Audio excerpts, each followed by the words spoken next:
All right, welcome back to another episode of the Paycheck to Daycheck podcast. We have a very fun, very laid back episode for you guys today. We thought what better way to try to get to know us.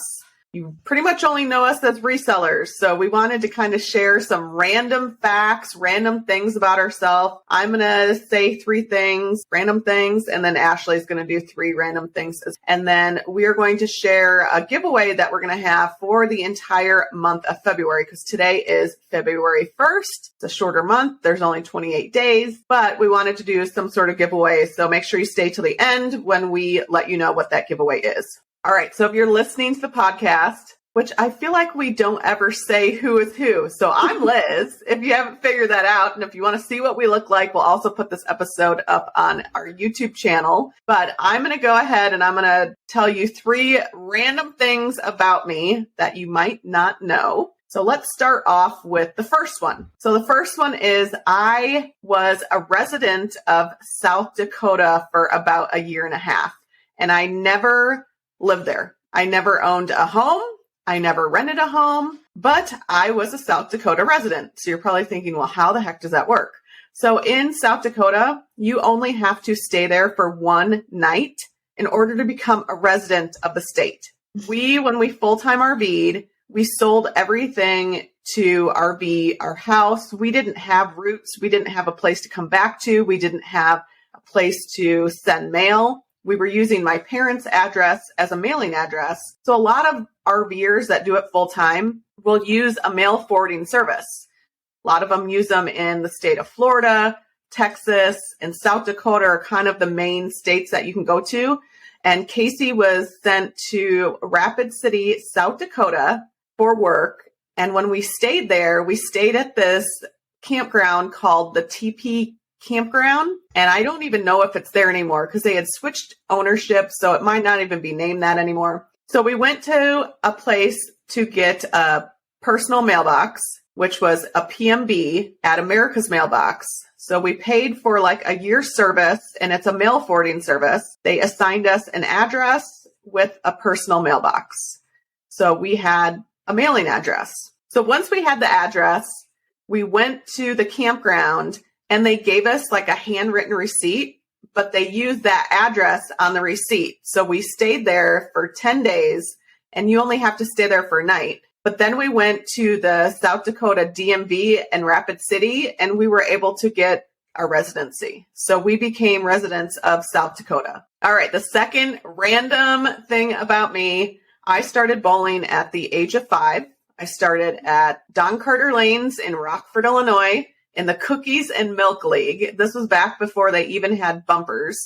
They would have a carpet that went out to the arrows on the lanes, no bumpers, and you would roll the bowling ball from there. So I think my average when I started was like 26. And I started when I was 5. All through middle school, high school, I was into bowling. But the random thing about me is I am the first ever female back-to-back state bowling champion in Illinois history. Since then, that was in 1998 and 1999. Since then, there has been, I think, 1 or 2 other girls that have won back-to-back state championships, but I am the first one to ever do that. So that was a pretty cool thing to accomplish in my high school years. My freshman year, my high school bowling team got runner-up. We were second place. And then sophomore year, our team got first place. So I technically have 3 state championships for bowling in Illinois. I've bowled a 1 perfect 300 game, and I've bowled an 832 series. So that 832 series, I bowled a 265, a 288, and a 279. I believe in those 3 games, I maybe missed 5 times where I didn't have a strike. So 900 would be a perfect series. So that was like one of those nights where everything was clicking. Like I just could not miss. It was like one of those out of body experiences, but I don't bowl anymore. I have retired since then. I've got other things keeping me busy. I might go back to bowling, but those are some random facts about my bowling career. All right. And the last random thing about me, which my shirt, if you're watching on YouTube, it will make complete sense. I, a couple years ago, wrote for a national blog called CM Chat, which was Country Music Chat. It was ran by my friend Jessica Northey, who's now Jessica Northey Shaw. And I used to go to concerts, country concerts, write about them.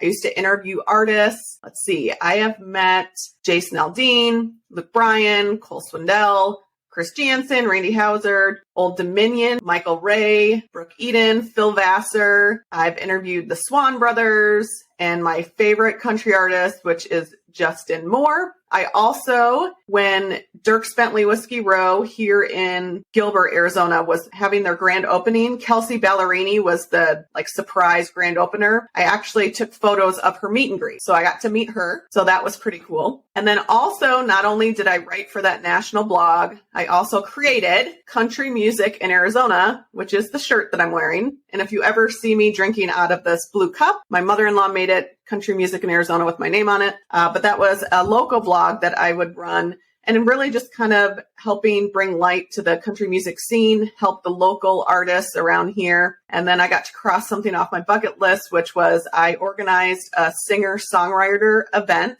Dierks Bentley Whiskey Row in Tempe, where I brought several local artists and it was live on Facebook. And that was a really cool event for me. I've always been into music. I played the guitar when I was younger, violin in high school, string bass in middle school. So music has always been a part of my life. And that's just something that I created. When we full-time RV'd, I actually kind of stopped doing that because I wasn't in Arizona anymore. And then when we came back, COVID hit. So a lot of the artists weren't touring anymore, but that's just something random about me. I really enjoyed getting to know the local artists. Some of them that I really like in Arizona would be Sherry Rowe. She's really sweet. Ashley Wineland. And then also my favorite, which are the Coltranes. And I still will go to their concerts and follow them. And I'm friends with them. And it was just a really cool experience. I've gotten to go to Country Thunder, be on stage. I've been able to go in the backstage with all the artists. So just a really cool experience and just something that I can always look back on. And I'm happy that I was able to help some of the local artists. All right, so those are some pretty interesting facts, Liz. I actually didn't know that last thing about you, about that you had the national blog. That's crazy. Okay, I'm going to tell you guys a couple random facts about me. So the first one is that I actually, before I was in the car business, I worked in Rochester, New York. I'm from out that way as a door-to-door salesperson for 3.5 years. And it was kind of out of desperation that I found this ad on Craigslist for a job opening. I went and interviewed, and turns out that it was not what I expected at all, but it seemed kind of fun. And the guy that I shadowed for the day for my quote unquote interview made $100 before lunchtime. So I'm like, well, my student loans just kicked in. I really need some money to pay these bills. And I just moved back from Florida and I was just kind of a mess. So I'm like, you know what, maybe this isn't the worst thing in the world. I went home. I told my parents about the interview. My mom was incredibly skeptical. A young woman walking around neighborhoods, knocking on doors just doesn't seem like the safest idea. But my dad was super pumped about it. And he's like, this is the purest form of sales. You're going to have so much fun. You're going to love it. It's really going to help you out. All this stuff. He was really jazzed about it. So I'm like, okay, well, if dad's pumped, then I'm going to give it a try. I ended up working for that company, like I said, for 3.5 years. I trained over 100 other people to do the same thing. Some of them worked out. Some of them didn't, of course. We had a lot of turnover. But I actually ended up building a team big enough underneath me to open my own sales office in Albany, New York, which is how I ended up out this way originally many, many years ago. We sold these coupon books door to door. So let's see, it might have been for a pizza place or a restaurant, a golf course, a winery. And it was just a 2-page little booklet. It was usually around $25, $30, $35, somewhere around there for a price point. So it wasn't a huge sale, but there was always 2 coupons in the book that if you used them, that would make the money back from what you've paid for the booklet. So let's say it was a pizza place. It costs $25. You get 2 free pizzas and that wipes out the cost of the book. I still remember the pitch, word for word. It's coming back to me now. Yeah, it's crazy. I mean, I probably said it like a million times. The goal was to knock on 100 doors every single day. And then, we were training people. So sometimes it was more than 100. It was wild. It was a very, very crazy experience. We traveled all over the Northeast. We stayed in hotels and we just got to experience a lot of really cool stuff. It really helped me in understanding how to read people, how to build trust with people very quickly, my communication skills, customer service skills. Of course, it helped with being able to sell things and just general life skills like reading maps. Back at that point, GPS wasn't really a big thing yet, especially on cell phones. So we would receive maps on where to go in these neighborhoods. So you had to get really good at reading maps. I think based on my experience, I feel like everyone should have to knock on doors or work in retail or the food industry or something like that for at least a year. It really builds you as a person and helps you understand other people and what they might be like dealing with as well. Especially when you're going into someone else's bubble, it's different if someone's coming to you, walking into a car dealership, walking into your, retail store. When you're going into their bubble, it's like a totally different world. All right. So if that wasn't a weird enough fact, I have another one for you guys. So when I went to college after high school, I had no idea what I wanted to do, what I wanted to be. I took some, general elective classes, and I found that I really enjoyed going to my fine arts classes like photography and sculpture. So I decided to major in photography and minor in sculpture. I really enjoyed it. I liked going to those classes. It turns out I was pretty good at it as well. So when I was really little, like a baby little, I had this stuffed moose. People have like teddy bears and blankets and whatever. I had a stuffed moose named Moosey. And for one of our final projects in sculpture, we had to come up with, a project that hit a couple different points of criteria. And I decided to make a bronze sculpture of Moosey. I made him out of clay. We made a mold out of the clay. And then there was another step to it as well, but basically we ended up filling that mold. We did a bronze pour. So it was like all these people outside pouring bronze, heated up to, some insane temperature, and we poured bronze all day. Then you have to finish the sculpture afterwards. So you take it out of the mold and cut off like all the, little parts and pieces that don't fit with the sculpture, like kind of polish it and whatnot. So yeah, I made a bronze sculpture out of my childhood toy. We also had to take other classes in addition to those main classes for like photography and sculpture. You had to take other fine arts classes like painting and printmaking. And the one that I was actually very nervous about taking it, but it was figure drawing. We had to draw from live nude models the entire semester. And being a college kid, I'm like not real sure about any of this. And people are so weirded out. And the first person was a guy that I had never seen before. Thank God. The second person that we had as a model after the first few weeks after we were done with the first guy, the second one was actually a female student in the college. She was in a few of my other classes. It was just so strange at first, but after a while you start to see it a little bit differently. It's just art and whatever. So it definitely got us, it matured us, I guess I will say. All I can think of with that is just the scene from the Titanic where Rose is like, paint me like your French girls or whatever. Yeah. It was very interesting, talking to the girl in, our other class outside of figure drawing. I think what was it? I don't remember what class it was.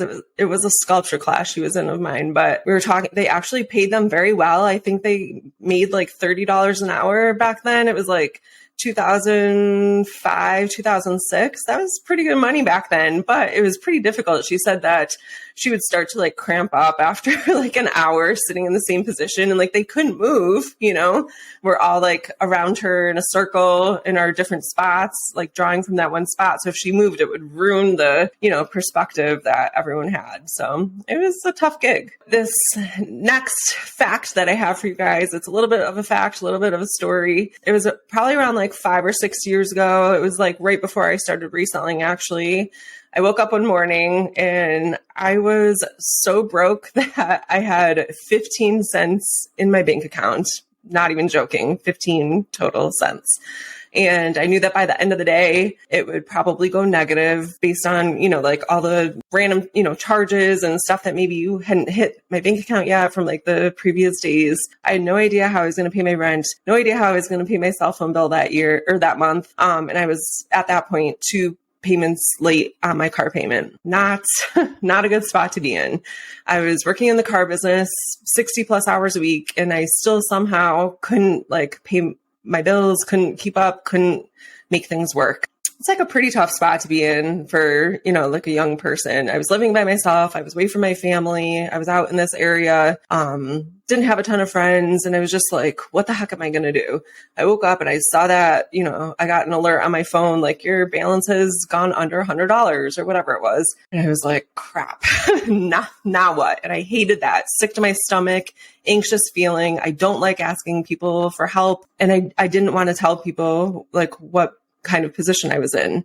Now in the car business, you don't get paid hourly. You get paid on commission. This particular dealership, a lot of them do this, but this one specifically would change our pay plans on us constantly, which was resulted in confusion and lower pay. And they were trying to manipulate the system so we would make less money, but work the same amount, so they didn't have to pay us as much. It was just like a really frustrating position to be in. So they had just recently changed our pay plan again. And I was trying to prove at that very specific point in time, I was trying to prove that I had actually reached a certain level in my commission structure to get this bonus that I qualified for. And the management was fighting me on it. But I needed that bonus badly to pay for life.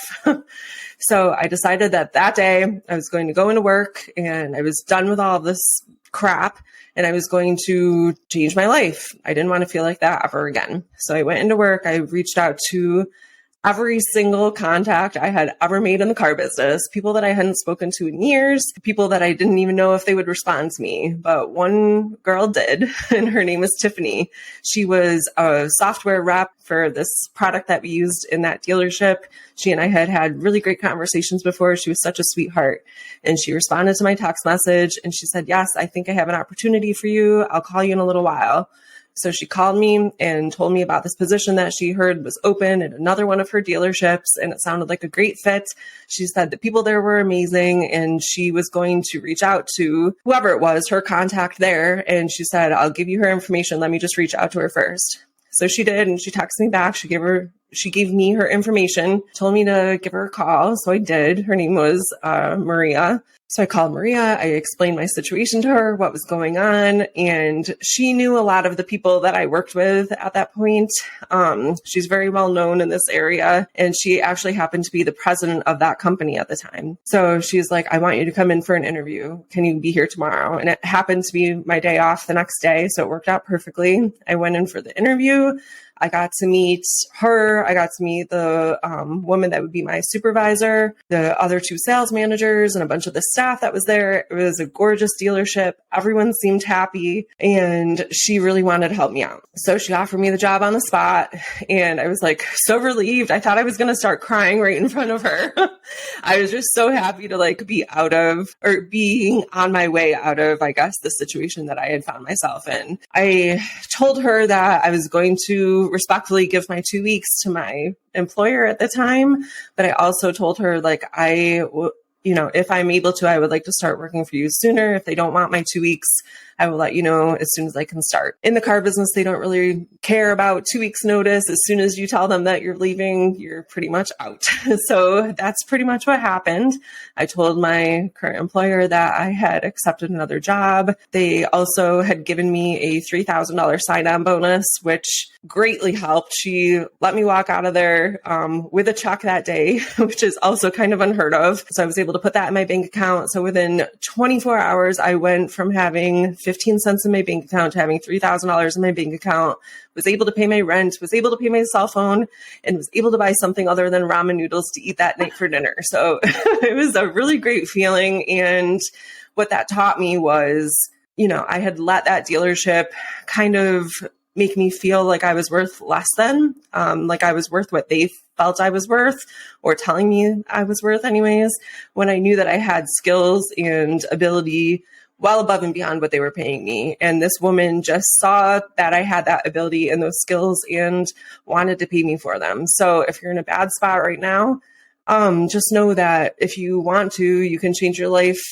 pretty much in one day if you want to badly enough. How long did you end up working for that woman then? I was there for about 2 years and then COVID hit. Gotcha. That's an amazing story. I mean, to go from 15 cents in your bank account. I mean, I know I've been broke, but I don't think I've ever been that broke. It was pretty broke. It was a pretty dark time. So I just, you get that feeling like what you said when you were bowling, like everything clicked, and you were just like in the zone. It was kind of like that feeling, but slightly different. Like something clicked and I was like, I'm done. I'm not doing this anymore. And I just decided to use whatever ability I had to get myself out of that situation. So now that we have given you guys the most random facts about us, thanks for sticking around, by the way, let's talk about the giveaway finally. So we are going to run this for the entire month of February. So it'll end the very last day of February at midnight. We'll do it Eastern Standard Time. Basically, we want to help as many people as we possibly can start their reselling business or grow their reselling business or even learn more about their reselling business. So in order to do that, though, we need to get this podcast out to as many people as possible and help it grow. One really easy way that we can do that is through reviews. So not sure if you guys know this, but if you leave a review for your favorite podcast on whatever platform you listen on, whether that's Apple or Spotify, for example, that will help boost up that show in search results, and it will help promote the show out to other people that might not have ever heard about it before. We are going to try to boost our number of reviews on Apple and Spotify, since those are our two largest listening platforms as of late. And in order to qualify for the contest, all you have to do is just leave us a review on one of those platforms. You can actually, if you really are feeling motivated, I guess, leave us a review on Apple and Spotify, and that'll count as 2 entries. So leave us a review, take a screenshot of it, send it to us either in an email, on Instagram, or you can send it to us in a Facebook message, and then you'll be entered to win a piece of our podcast merch on us. If you haven't seen what we have available for merch, it's actually, there's some really cute things for both men and women. I got one of the hoodies and it's so comfortable. It looks so good. I think I'm going to order the other design as well. They did a really amazing job. They come from Amazon, Prime shipping, free shipping. So yeah, it's pretty cool. So again, that contest will end on the last day of February, and it's pretty easy. If you guys have gained any knowledge from us, have been entertained by us, which after this episode, I'm not sure how you couldn't have been, leave us a review if we've helped you in any way. And it'll help us reach more resellers or potential resellers to be able to help them, especially during this time. Everyone seems to be struggling a little bit these days. I mean, the price of eggs, that's been a huge talking point lately. Things are just kind of out of control. So if we can help people add a little bit of income into their families, we'd be really happy to help them out. All right, guys, that's a wrap on today's episode. Thank you so much for listening to the Paycheck to Daycheck Reselling Podcast. Anything we mentioned in this episode will be linked down below in the show notes or description down below. Be sure to share this episode with anyone you think it will help, and follow us on social media at P2Dpodcast. Thanks again for listening. Keep working towards that Daycheck.